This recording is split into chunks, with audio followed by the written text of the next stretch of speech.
This is why you need to keep an eye on PiNetwork. It's climbing the crypto charts faster than a rocket. Today's update on PiNetwork has got everyone buzzing. PiCoin is currently hovering around $1.90, up 22% in the last 24 hours. With a self-reported market cap of $12 billion, this thing is on fire.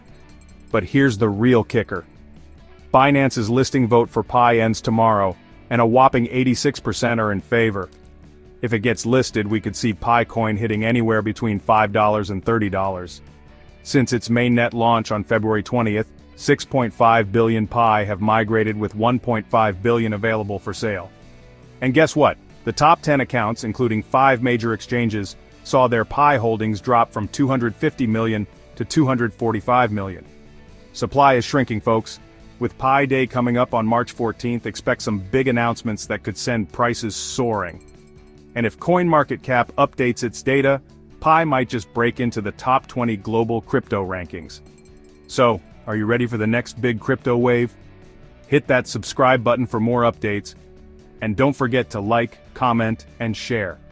Type PiNetwork to the moon in the comments if you're as excited as we are. Stay tuned, pioneers.